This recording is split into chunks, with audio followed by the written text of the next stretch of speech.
오늘의 말씀은 요한복음 11장 40절 말씀입니다. 예수께서 이르시되 내 말이 내가 믿으면 하나님의 영광을 보리라 하지 아니하였느냐 하시니. 아멘.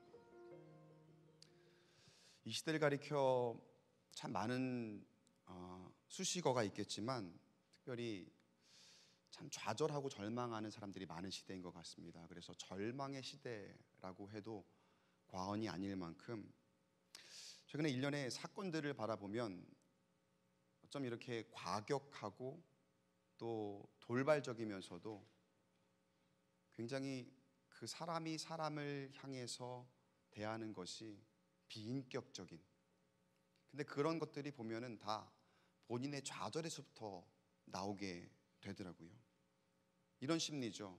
그 온갖 범죄들이 에라 모르겠다, 될 대로 되라 하면서 그런 극단적인 범죄를 저지르고 아무 관련이 없는 사람을 상해하고, 내가 어떻게 해도 나아지지 않을 것 같으니까 나만 불행할 수 없다, 너도 불행해야 된다라고 하면서 불특정 다수를 타겟으로 삼는 그런 일들이 참 많이 요즘에 벌어지고 있었죠.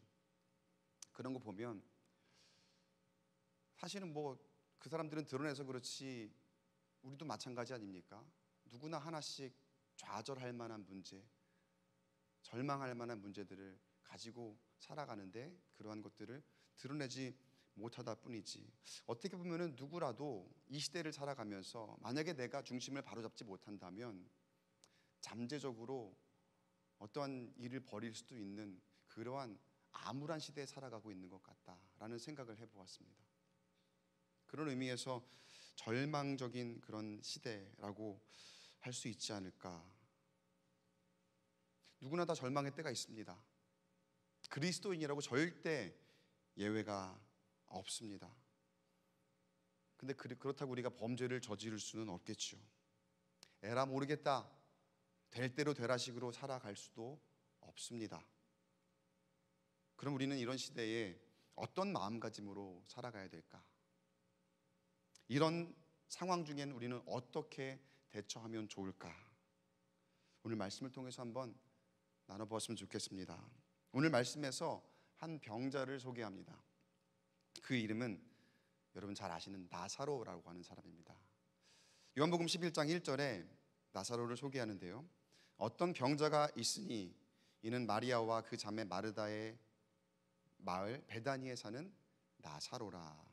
나사로를 소개를 합니다. 그런데 나사로를 소개하며 마리아와 마르다를 함께 소개하죠.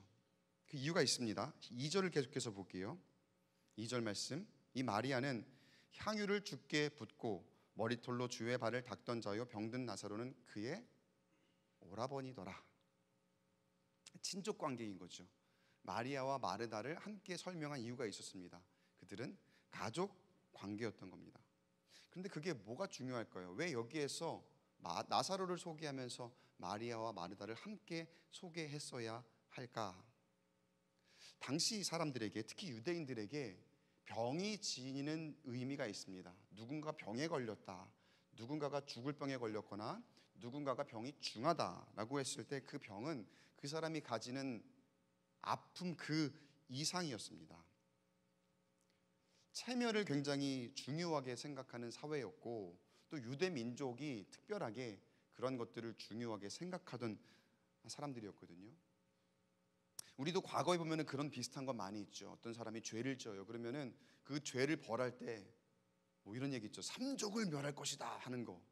그러면서 그 사람에게만 책임을 묻는 것이 아니라 그 가족들 그리고 그 자손들에게까지도 책임을 묻겠다라고 하는 그런 일종의 연좌제적 사고 방식이죠. 그 당시 사람들의 관념 가운데에 병은 곧 죄라고 여겨졌습니다.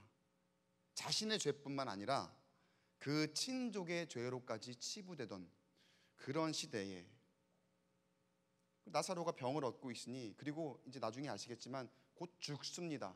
죽을 병입니다. 굉장히 중한 병입니다. 그러다 보니 이 나사로의 병은 단순한 아픔이 아니라 그 가족들도 함께 고통당할 수밖에 없는 그런 이유가 될 수밖에 없었더라는 거죠. 굉장히 지금 괴로운 상황입니다. 나사로뿐만 아니라 마리아와 마르다까지도. 자, 그런데 방금 말씀에서 마리아가 어떤 사람이라고 했습니까? 친족 관계로 나사로가 그들의 오라버니라고 소개하기 이전에 뭐라고 마리아와 마르다를 소개를 했습니까? 마리아는 향유를 주께 부었더라. 그리고 머리털로 주님의 발을 닦았던 사람이다. 그 사건으로 잠깐 돌아가 보면은 그때 마리아가 사람들에게 엄청나게 욕을 많이 먹습니다. 그 향유가 얼마나 비싼 건 줄 아느냐. 거기 가룟 유다가 있었거든요. 가룟 유다가 그거 300데나리온이나 하는 건데 그거를 팔아갖고 가난한 사람들한테 나눠줬다면은 수많은 사람들에게 그 혜택을 베풀 수 있었을 텐데 그 아까운 줄 모르고 그거를 지금 깨뜨려갖고 예수님 발을 닦아주다니, 미련하다고 그리고 아깝다고 얼마나 욕을 먹었는지. 근데 그때 예수님은 어떻게 하셨죠? 예수님은 마리아를 칭찬하셨죠. 그러니까 예수님에게 마리아는 사람들에게 욕을 먹었을지언정 예수님에게는 칭찬받았던 사람입니다.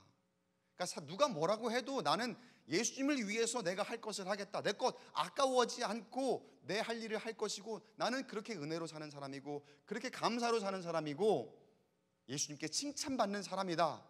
그걸로 자부심을 가질 만한 그런 사람이었거든요. 예수님께 칭찬받으면 얼마나 좋습니까, 여러분? 사람에게 칭찬받아도 그렇게 좋은데, 사람에게 조금 칭찬받아도 그렇게 좋은데 예수님께 칭찬받는다는 건 그야말로 세상에 비할 데 없이 좋은 거겠죠. 이 마리아가 예수님께 칭찬받은 사람이라는 거예요. 자, 그런데 질문 하나 드려볼게요, 여러분. 예수님께 칭찬받은 사람은 그 인생이 술술 잘 풀릴까요? 어떻게 생각하세요? 예수님이 칭찬하는 사람은 세상의 기준으로 바라볼 때에 성공했다 말할 수 있는 사람일까요? 어디까지나 기준이 이제 세상의 가치 기준으로 바라보는 겁니다. 세상이 말하는 성공한 사람, 예수님에게 칭찬받았다고 해서 세상이 말하는 성공한 사람이 될 수 있을까? 그 사람의 인생은 술술 풀린다고 할 수 있을까? 적어도 마리아를 보니까 그렇지 않은 것 같습니다. 예수님께 칭찬받는다고 그 인생이 잘 풀리는 게 아니라, 예수님께 칭찬받는다고 모든 사람이 칭찬하는 게 아니라, 예수님께 칭찬받는다고 그 사람의 인생이 너 성공했어, 너 너무 잘했어, 그러한 평가를 받지는 못하더라는 거예요. 게다가 마리아가 지금 처한 현실을 한번 보세요. 오빠가 병들었어요. 곧 죽게 생겼어요. 그것도 굉장히 아픈데 이제 곧 사람들이 우리를 향해서 손가락질할 걸 생각해 보면, 쟤네들 뭔가 지금 잘못됐어, 쟤네들 죄인이야, 죄를 지었으니까 저 가정이 저런 불화가 있는 거야, 심판이 있는 거야, 저 나사로가 오빠가 병이 들은 거야. 그 생각을 하면 얼마나 억울했을까요, 마리아가. 나는 예수님께 칭찬받은 사람인데, 나는 예수님 앞에 한다고 무언가를 그래도 했던 사람인데, 내가 예수님을 위해서 얼마나 귀한 헌신을 했는데 왜 나에게 이런 불행이 찾아오는 거지? 왜 나에게 이런 아픔이 찾아오는 거지? 아마도 이런 원망을 할 만하지 않았을까? 그런데 여러분, 하나님은 마리아에게 그런 특권을 부여하지 않으셨습니다. 우리에게도 마찬가지입니다. 때로 우리가 나는 하나님을 믿는다고 믿는데, 나는 그렇게 교회를 다닌다고 다니는데 왜 하나님, 교회 다니면 복 받는다면서요, 예수 믿으면 복 받는다면서요, 근데 왜 나는 그 복이 하나도 없습니까? 왜 나는 이렇게 불행합니까? 왜 나는 이렇게 아픕니까? 어쩌면 우리의 신앙이, 우리의 믿음이 이 세상 가운데 어떤 특권을 누리고자 하는 그런 잘못된 믿음을 가지고 있었기에 우리가 그렇게 하나님 앞에 항변할 수 있을 것 같아요. 그런데 여러분, 하나님은 이 세상 가운데에 믿는 자라고 해갖고 세상적인 가치에 얻는 특권을 부여하지 않으셨습니다. 특권은요, 여러분, 하늘나라죠. 특권은 하늘나라죠. 저 특권은 하늘에 있고 이 땅에 있는 게 아닙니다. 한번 보세요, 여러분. 우리 모두 다 시간이 지나면 늙고 병들게 되어 있습니다. 우리가 이 땅에서 영원히 살 사람이 있습니까? 절대로 나는 주름 하나 없이 늙지 않을 거라고 자신할 수 있는 사람이 있습니까? 그런 특권 우리한테 없어요. 예수 믿는다고 그런 특권 없어요. 우리가 코로나를 잘 지나갔지만 여러분, 아직 안 걸리신 분 계시나요 혹시? 아주 조심하셔서 안 계실 수도 있을 것 같아요. 그런데 여러분, 믿음 좋은 분들도 코로나 다 걸렸어요. 얼마나 고생을 많이 하셨는지 몰라요. 가만 보면은요. 사고 당하는 사람 중에는 예수 믿는 사람 없습니까? 사고 당해서 죽기까지 하는 사람 중에서는 예수 믿는 사람 없습니까? 그렇지 않더라는 거예요. 우리가 모두 직면하는 현실 앞에서는 다 똑같은 사람일 수밖에 없습니다. 목사도 마찬가지고요. 장로고 권사고 집사며 성도고 다 마찬가지입니다. 모두 다 하나님 아래에서 유한하고 부족하고 미련한 인간들이라는 거예요. 아무리 내가 칭찬 많이 받았다 하더라도요, 은혜 많이 받았다 하더라도요, 우리 인생에 아픔은 찾아올 수 있다는 거예요. 어려운 상황 가운데 놓이게 될 수도 있다는 거예요. 지금 마리아가 처한 상황이 딱 그런 상황입니다. 자, 그럼 어떻게 해야 될까요? 뭐가 중요할까요? 누구라도 그런 현실을 맞아들일 수 있는데, 그러면 여러분, 목사님, 그러면 우리 억울해서 어떻게 해요? 예수 믿는데 예수 믿는다고 그럼 아무것도 아닌 거네요. 어떻게 해요? 이렇게 질문하시겠죠. 중요한 게 하나 있어요. 중요한 건 현실에 매몰되지 않는 겁니다. 현실에 완전히 갇혀갖고 매몰되지 않는 거예요. 자, 그럼 어떻게 그런 절망적인 현실 중에도 우리는 정신을 차릴 수 있을까? 어떻게 살아날 수 있을까? 어떻게 살아갈 수 있을까? 자, 마리아와 마르다가 그리고 나사로가 살던 마을의 이름이 베단이라고 하는 곳입니다. 잘 살고 있었어요. 그런데 한순간에 나사로가 병들고 죽게 됨으로 말미암아 지금 그들에게 있어서 그 마을 분위기는 어떤 곳입니까? 그들이 살고 있는 베다니가 굉장히 슬픈 곳이 되었죠. 절망적인 곳이 되었습니다. 그전에는 어땠을지 모르겠지만 그 현실로 인해서 이 마리아와 마르다는 굉장히 지금 절망적인 상황 가운데 있다는 거예요. 근데 그곳에 한 가지 변화가 찾아옵니다.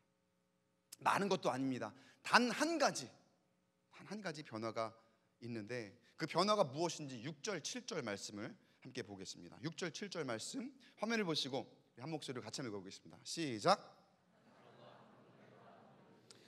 제자들에게 이르시되 유대로 다시 가자 하시니.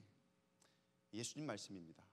예수님께서 나사로가 병들었다 함을 들으시고 제자들에게 뭐라고 하셨다고요? 가자. 우리 나사로에게 가자. 여러분, 이게 단 한 가지 변화입니다. 절망 가운데 있었거든요. 근데 지금 단 한 가지 이 변화가 어떻게 영향이 있는지 우리가 한번 살펴볼 거예요. 어쩌면 여러분, 우리가 지금 있는 곳이 마리아, 마르다, 나사로가 있었던 베다니와 같을지 몰라요.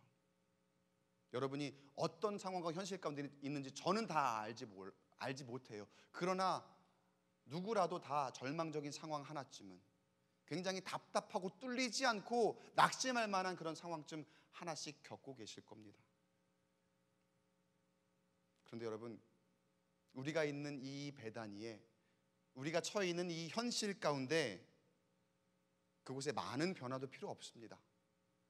단 한 가지 변화가 있다면 우리가 처한 현실 가운데 절망과 아픔의 베다니가 위로와 치유와 기쁨의 베다니가 될 줄 믿습니다. 우리가 마리아고 우리가 마르다이고 나사로의 처지일 때 누가 오신다고요? 예수님께서 우리에게 오십니다. 예수님은요, 이런저런 계산 안 하세요. 무조건 오십니다. 우리가 아프다고 하시면요, 우리가 절망 가운데 있다 하시면요, 이것저것 계산하지 않고 무조건 오시는 우리 주님이심을 믿으시기 바랍니다. 예수님께서 베다니로 오시는 이유, 사랑하는 사람을 포기하지 않으셨기 때문에, 살리시기 위해서. 근데 여러분, 무엇이 살리는 줄 아세요? 예수의 이름이, 예수의 능력이 살리시는 줄 믿으시기 바랍니다. 자, 그런데 그렇게 예수님이 오시는 그 단 한 가지 사실로 인해서 완전히 새롭게 될 것을 사람들이 알지를 못해요. 다른 거 필요 없고 예수님이 오시는 그것 하나로 놀라운 변화가 일어날 거거든요. 근데 사람들이 알지를 못하는 거예요. 왜 그럴까요? 현실에 갇혀 있는 거예요. 완전히 매몰되어 있는 거예요. 그래서 어떤 생각, 어떤 말, 어떤 행동을 하는지 다 현세적이에요. 다 부정적이에요. 그래서 안 되는 이야기, 후회하는 이야기, 걱정하는 이야기, 이런 말들을 막 늘어놓는데, 자, 오늘 성경 이야기 안에서 예수님의 말씀과 행위 하나하나, 그리고 사람들의 반응을 한번 살펴보도록 할게요. 먼저 첫 번째, 예수님께서 베다니로 가시겠다 말씀하셨죠. 근데 그때의 제자들의 반응이 어땠느냐? 예수님, 거기는 위험합니다. 가시면 안 됩니다. 걱정을 하는 거예요. 예수님이 분명히 가시겠다 말씀하셨거든요. 예수님의 뜻이 있고 또 예수님의 능력이 있기에 예수님 가시겠다 결단하셨고, 이것저것 계산하지 않고 예수님이 가서 살리시겠다 그렇게 말씀하신 거예요. 근데 제자들은 여전히 사람이 두려운 거죠. 세상의 권세를 두려워하는 거죠. 솔직히 위험하기는 합니다. 이전에 어떤 일이 있었냐면요, 8절 말씀 한번 볼게요. 이전 8절 말씀. 8절 말씀에 제자들이 말하되 랍비여, 방금도 유대인들이 돌로 치려 하였는데 또 그리로 가시려 하나이까. 그러니까 지금 이 베다니가 예루살렘에서 가까운 지역이거든요. 근데 방금 전에 10장에서 예수님이 신성 모독이라는 그런 죄목을 뒤집어 쓰고 유대인들에게서 돌로 맞아서 죽을 뻔한 그런 사건이 이전에 있었어요. 그리고 예수님이 잠시 피해 있다가 제자들과 함께 있었던 그런 상황이거든요. 근데 지금 베다니에서 나사로가 병들어 죽어간다라는 그 이야기를 전해 들은 거예요.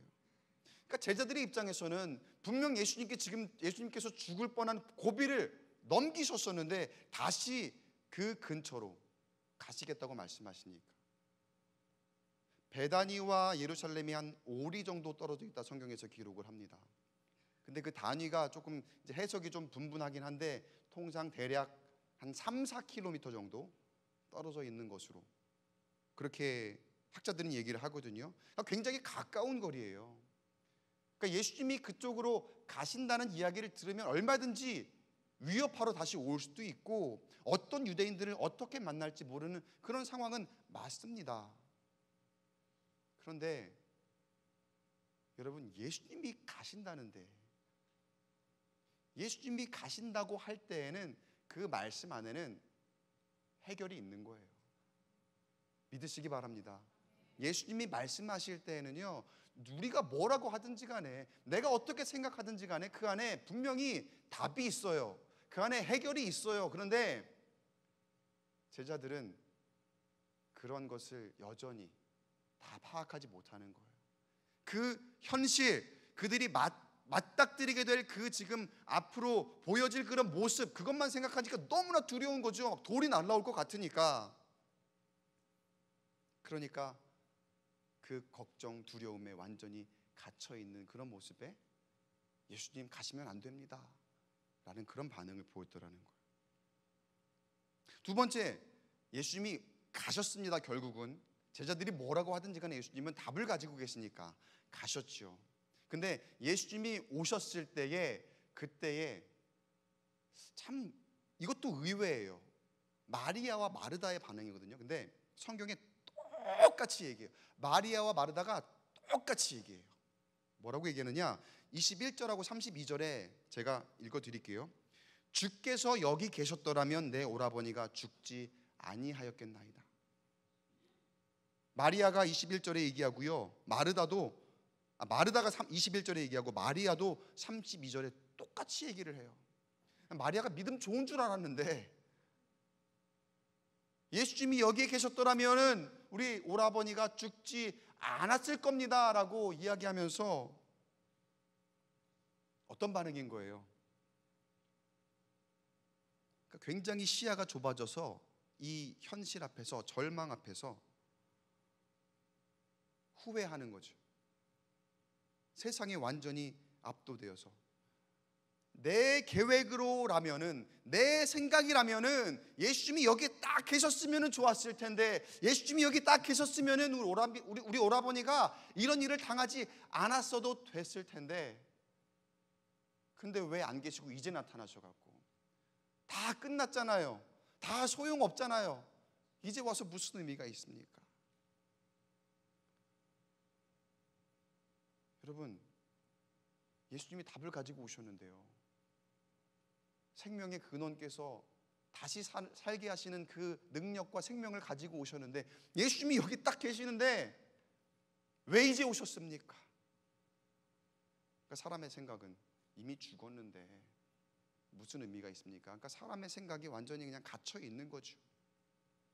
내 생각과 계획을 초월하시는 예수님의 능력을 알아보질 못하는 거예요. 그리고 내 계획에서 어긋나니까 딴소리를 하는 거죠. 이와 유사한 이 내용이 요한복음 앞에 5장에 그 베데스다 연못 앞에서 38년 된 병자가 예수님을 앞에 놓고 한 얘기랑 똑같아요. 그때 예수님은 이미 이 38년 된 병자가 병이 오래된 줄 아셨죠. 그리고 가셔갖고 다 바로 앞에 다가가셔서 물어보셔요. 내가 낫고자 하느냐? 근데 그 병자가 뭐라 그랬어요? 그 병자는 지금 움직일 수 없는 상황이거든요. 그러니까 누군가 자기를 들어서 저 연못에 넣어줄 때에 그때 베데스다를 통해서, 연못을 통해서 내가 치유될 거라, 그 믿음만 가지고 있는 거예요. 그러니까 치유의 근원인 예수님이 찾아오셔서 내가 낫고자 하느냐 말씀을 물어보시는 데에도 뭐라고 하느냐? 나를 못에 넣어주는 사람이 없고 나는 그냥 다 지나쳐가 버리니까 아무도 나를 도와주지 않아요. 그래서 나는 나을 수가 없어요.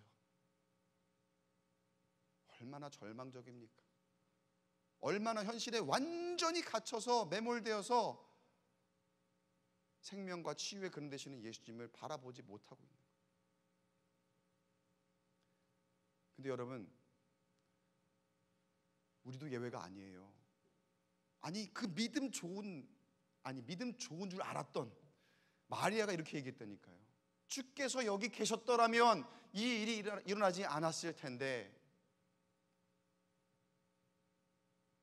우리가 어쩌면 지금 우리의 부정적인 현실 앞에 완전히 매몰되어서 사람만 바라보고 있지는 않습니까? 예수님이 지금 이 자리에 찾아오시는데 예수님 바라보지 못하고 예수님을 향한 믿음을 갖지 못하고 엉뚱한 데 쳐다보며 왜 안 되죠? 너무 늦었어요. 어쩔 수 없어요. 이런 말만 반복하고 있는 우리 어리석은 모습은 아닙니까? 세 번째로 예수님이 눈물을 보이셨습니다. 마리아와 마르다 앞에서 예수님이 요한복음 11장 35절에 예수께서 눈물을 흘리시더라. 예수님께서 눈물을 흘리셨는데, 여러분 예수님의 눈물을 보통 눈물로 보시면 안 됩니다. 우리가 흘리는 그런 눈물 정도로 생각하면 안 됩니다. 일단은 공감의 눈물입니다. 예수님이 마리아와 마르다, 그 나사로를 너무나 사랑하신 거예요. 그러니까 위로이고 공감이고 또 예수님이 마음 깊은 곳에서부터 표현하시는 그런 공감의 눈물인데, 그런데 여러분 이 공감이 우리의 공감하고는 차원이 다른 공감입니다. 예수님은 진짜 아시는 거예요. 얼마나 아픈지, 얼마나 괴로운지, 얼마나 절망적인지 예수님은 아시는 거예요. 우리도 때로는 공감한다고 하지만 사실은 여러분이 다른 사람을 100% 공감할 수 있습니까? 절대 못합니다. 상황이 다 달라요. 우리가 뭐 어떤 장애인을 뭐 우리가 공감한다, 아니면은 자식이 속썩여요, 자식이 속썩이는 걸 공감한다. 그런데 여러분, 그 자식이 얼마나 유니크한지 아세요? 우리 자식하고 틀려요. 우리 자식 키워보니까 그거 별거 아니더라 그렇게 얘기해도 거기에 대입하면 안 되는 거라고요. 절대로 다 공감할 수 없어요. 휠체어를 타고 다니는 게 얼마나 불편한지 우리가 한번 타본다고 해갖고 그거 가지고 공감할 수 있는 게 아니라는 거예요. 심장에 스텐트를 받고 살아가는 그런 현상이, 그런 모습이 안 박아본 사람이 어떻게 알아요? 얼마나 불편하고 어떤지. 공감한다고 하지만 어떻게 그거를 다 공감하겠습니까? 우리의 공감은, 우리의 눈물은 한계가 있습니다. 다 알지 못해요.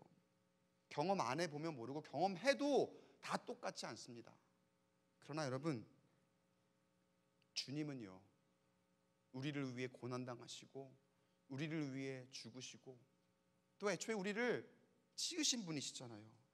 그 모든 아픔 고난을 다 당하시고 죽으시고 우리를 구원하시기 위해서 부활하신 그 예수님이 우리를 위해서 울어주고 계시는 줄 믿으시기 바랍니다.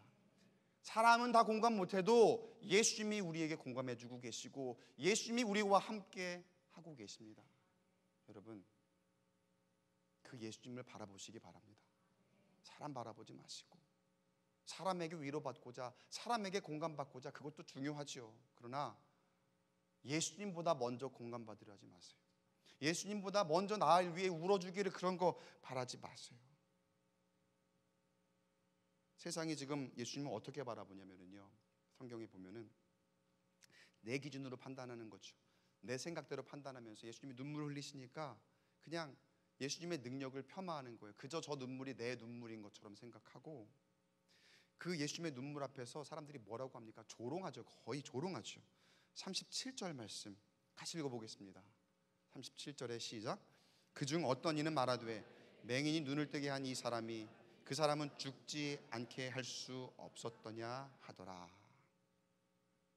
그냥 현실적인 그런 모습 앞에서 그 눈물을 그냥 자기 것인 양, 자기 것과 같은 것인 양 그렇게 평가절하밖에 못하고 있었더라는 거예요. 첫째, 둘째, 셋째, 예수님의 모습, 그리고 사람들이 거기에 반응하는 것, 가만 보니까 다 뭡니까? 사람들은 어떻게 반응합니까? 안 되는 이야기만 하는 거죠. 예수님이 앞에 계시는데 안 되는 이야기, 후회하는 이야기, 걱정하는 이야기, 얼마나 어리석은지 몰라요. 예수님을 앞에 놓고서 이거 안 돼요, 후회해요, 걱정하고 있고. 근데 여러분, 혹시 우리의 모습 아닙니까? 우리가 가진 예수님을 향한 믿음의 기준이 다분히 세상 기준이고 내 중심적이지 않았습니까? 그렇게 예수님의 전능하심을 나 스스로 알지 못하고 믿지 못하고 안 되는 이야기, 후회하는 이야기, 걱정하는 이야기만 푸념하듯 하고 있지는 않았을까요? 예수님의 능력을 평가절하한다는 것은, 예수님의 능력을 의심한다는 것은 곧 교회의 능력을 폄하하는 것과 같습니다. 여러분, 교회가 그리스도의 몸 아닙니까? 그런데 우리가 교회의 지체로, 교회에 속한 하나님의 자녀요 백성들인데, 여러분이 교회거든요. 근데 우리가 가만 보면은 교회의 신비, 교회의 능력, 이거를 너무 모르는 것 같아요.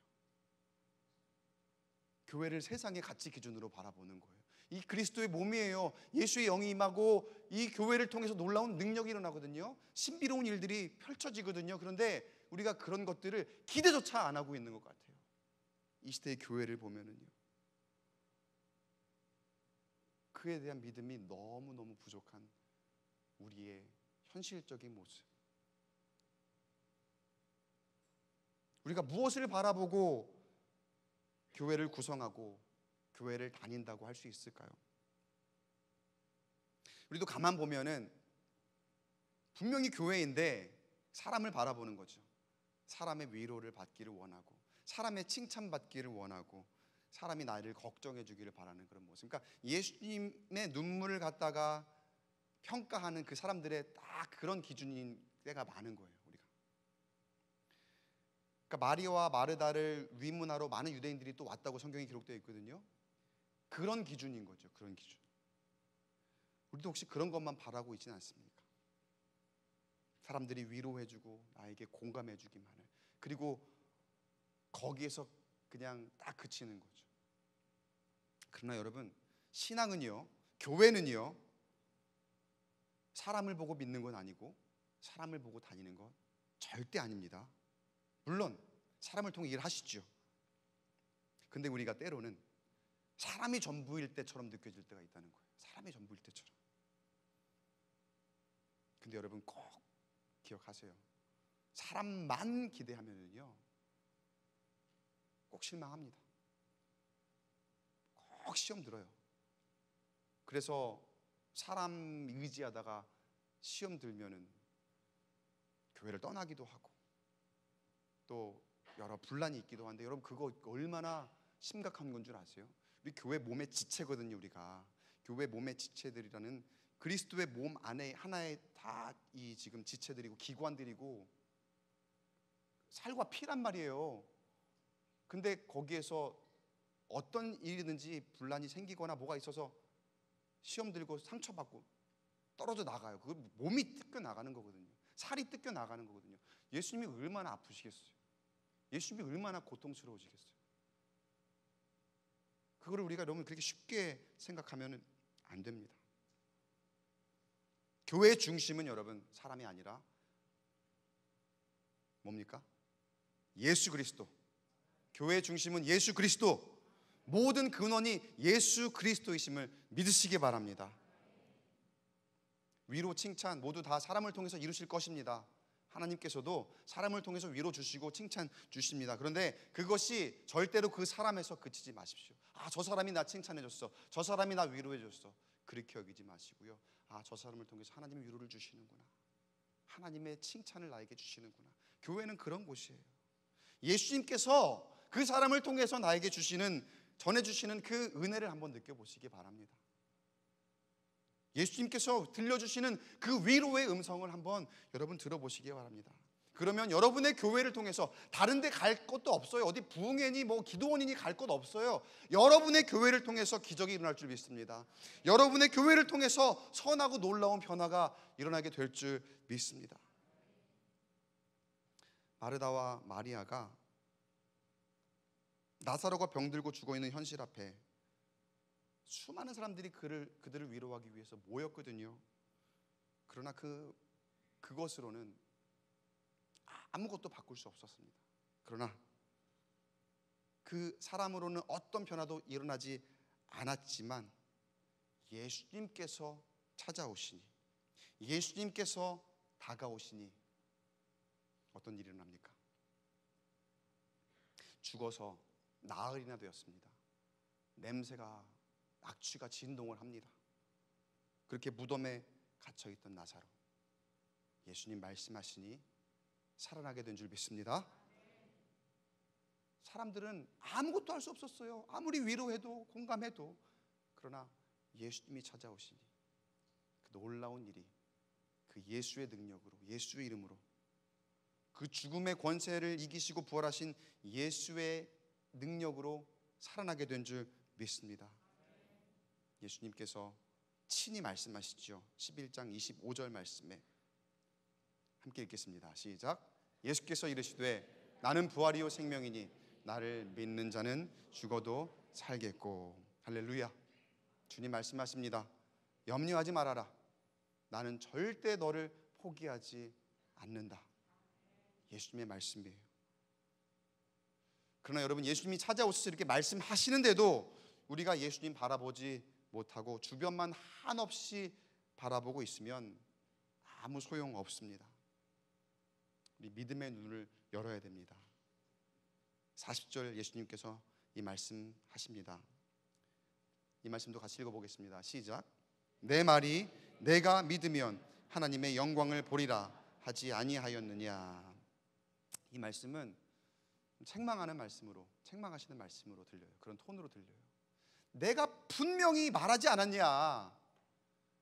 믿어라, 믿으라고 수차례 얘기를 했는데 왜 못 믿고 안 믿고 지금 이렇게 좌충우돌하고 있고 또 이렇게 사람들 앞에 그리고 이 절망적인 현실 앞에 갇혀서 그렇게 후회하고 있느냐, 염려하고 있느냐, 그렇게 안 된다고 하고 있느냐, 책망하시는 그런 톤의 말씀이에요. 여러분, 이 말씀을 잘 기억하세요. 우리에게 주시는 책망이지만 이 책망이 우리를 살릴 줄 믿습니다. 교회 나오셨으면 그냥 가지 마시고 굳건한 믿음을 가지십시오. 믿음은 지금 당장 내 눈에 보이지 않아도 결단하는 겁니다. 확신을 가지는 겁니다. 죽은 자를 일으키시고 살리시는 예수의 영이 여러분과 함께 있습니다. 그 예수 그리스도를 믿음의 눈으로 바라보시기 바랍니다. 사람과 세상의 힘과 지혜만을 바라보는 우리의 시선을 예수님을 바라보는 믿음의 시선으로 돌려서 참된 영광을 바라보길 축복합니다. 예수님께서 칭찬하셨던 마리아가 살던 베다니는 행복이 있는 마을이었습니다. 그러나 그렇게 믿음 좋았고 칭찬받았던 마리아와 마르다에게 나사로의 병과 죽음이라는 비극이 찾아오자 베다니는 불행한 곳이 되었습니다. 그런 베다니에 예수님께서 찾아오셨습니다. 사랑하는 마음으로 찾아오셨습니다. 사랑하는 성도 여러분, 예수님께서 지금 이 자리에 우리의 마을에 찾아오셨습니다. 이미 절망 가운데 있어서 늦었다고 생각하십니까? 사람들의 시선에 압도되고 짓눌려서 그 두려움에 하나님을 전적으로 의지하지 못하고 계십니까? 세상의 가치에 완전히 매몰되어서 예수님께서 찾아오셔도 바라보지 못하고 계십니까? 이 시간 이곳에서 우리에게 놀라운 변화를 허락하실 예수님, 우리에게 찾아오신 그 예수님을 바라보시기 바랍니다. 새로운 시작을 허락하신 예수님을 주목하시기 바랍니다. 예수로 인해 살아날 줄 믿습니다. 예수로 인해 행복하게 될 줄 믿습니다. 저를 한번 따라서 하겠습니다. 살아나리라. 다시 한번 더 크게 살아나리라. 예수님께서 우리에게 오심으로 그 어떤 어려움도 소망으로 변화되는 한 주간의 삶 살아가시는 저와 여러분 되시기를 주님의 이름으로 간절히 축원합니다.